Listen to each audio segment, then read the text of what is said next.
Okei. Tää 80-luvun kuuluisa Houdini kansiluukku purjeveneessä niin tuntuu vuotavan tosta lasin omituisesti, mutta tuntuu vuotavan ton lasin ja ton kehyksen välistä, ei niinkään ton tiivisteen ja sitten sen kannessa olevan rungon välistä. Koitetaan nyt purkaa tää. Ainakin toi on kovettunutta ja ties mitä, vaikkei se nyt näytä, että siinä varsinaista vuotoa olisikaan niin läpi asti. En tiedä kuinka tällainen kuuluu purkaa, mutta puretaan silti.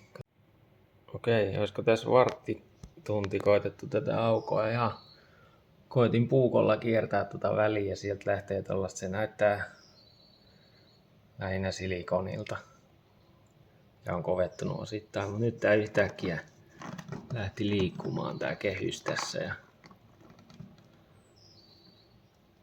nyt se on irti. Mutta jotenkin se on kierretty tuon lasin ympärille. Täytyy nyt alkaa sitä selvittää, että mikä siinä on tuo rakenne. Mutta ainakin se irtoaa. Saa nähdä, saadaanko ikinä takaisin. Jollainhan se on sinne laitettukin. Kai se on tultava poiskin sitten. Tää on yksiosainen tää kehys. Mä luulin ensin, että siinä on alapuolella ja yläpuolella niin eri kehysosa. Mutta se on yhtä ja samaa. Tuolla näkyy, joo, ehkä ei näykään. Mä otin ja rohkeana vaan aloin sitten kampeimaan tätä ulos ihan. Otetaan voimalla, kun taito ei muuten riitä. Niin jollain tää on venytettävä, että sen saa pois. Kyllä sen näyttää se siitä lähtee, mutta ei se ihan käsissä lähde. Pistin tuolta ruuvilla kiinni tuosta reunasta tuollaiseen lautaan, että saa pysymään ton, missä on tuo lyhyempi pätkä, tuon mutkan jälkeen lyhyempi pätkä ja tällä toisella puolella on tää pidempi varsi, niin tänne riittää momenttia. Kyllä sen siitä saa pois paikaltaan. Toi itse tiiviste oli vaan työnnetty tuohon uraan. Siinä on tommonen pieni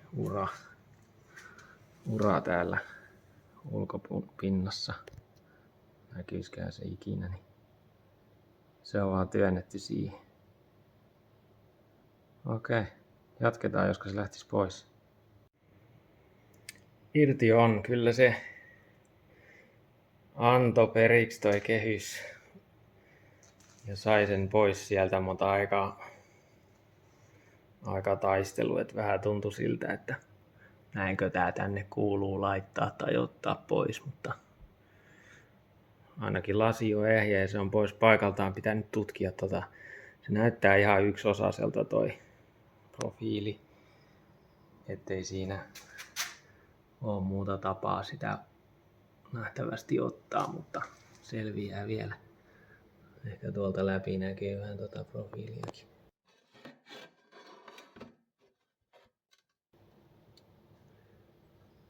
Joo. Yllättävän hyvin lähti toi tiiviste tuolta. Se pitää vaan kiertää puukolla sit ympäri tuolta tommosen veitsen kanssa. Ja se on ulkopuolelta toi.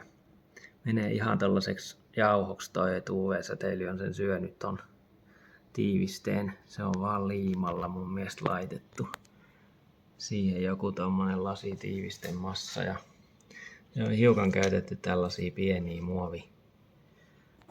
muovisia tuolla tavallaan sisäpuolella koitettu pitää ilmeisesti se keskellä tai enemmän päin ulkosyrjää.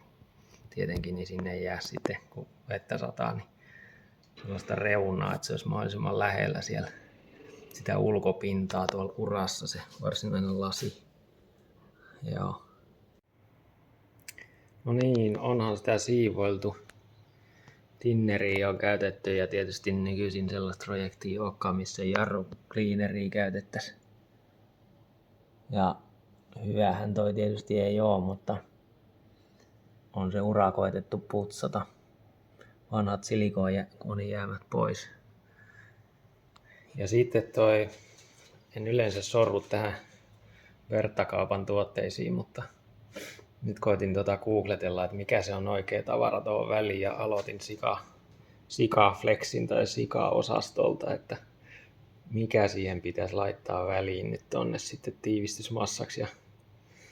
Ja sitten ajattelin, että siellä on vanhastaan silikonia ollut, niin siihen ei varmaan tartu mikään.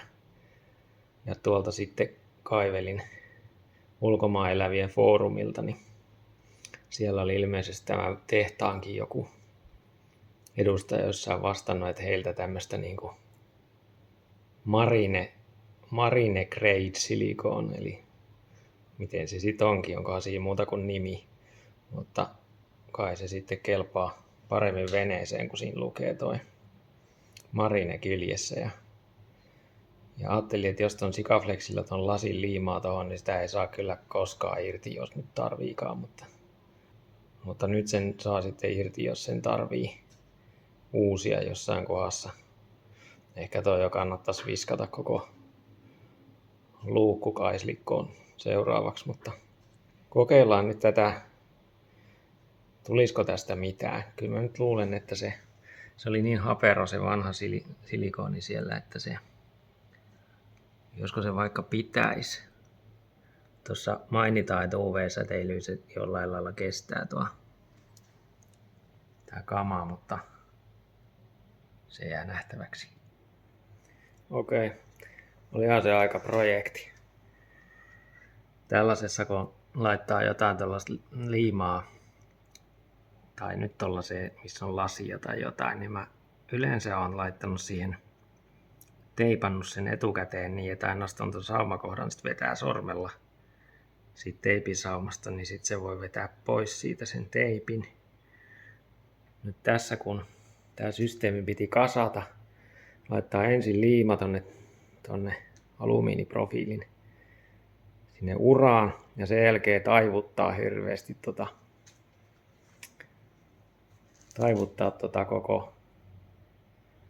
koko juttua, niin se en oikein osannut sitä ajatella, mikä siinä on paras, koska siinä joutui vetämään tätä aika paljon. Mä vedin sen tänne kiinni ruuveilla nyt tuohon lautaan.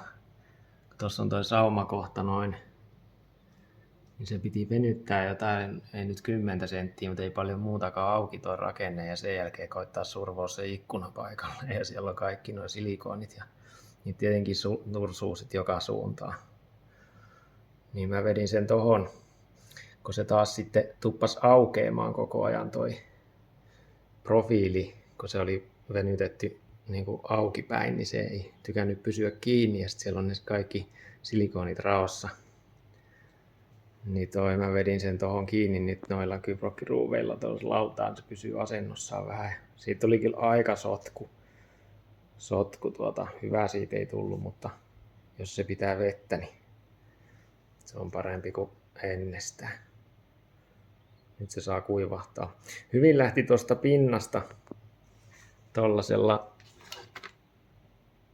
tavallaan lieden puhdistusraudalla, mitä ei saa lieteen kuitenkaan käyttää, vaikka se siinä mukana toimitetaan. Niin se oli vähän nahottunut tossa, se lähtee ihan tosi hyvin tosta lasilta, että oikeastaan ei kannata murehtia siitä niin kauan, kun se on liian tuoretta toi silikoni, että se lähtee kyllä hyvin, mutta tietenkin miten toi saumakohta sit saa siistiksi, että mä kuvaan jostain, missä on vähän paremmin onnistunutta. Niin.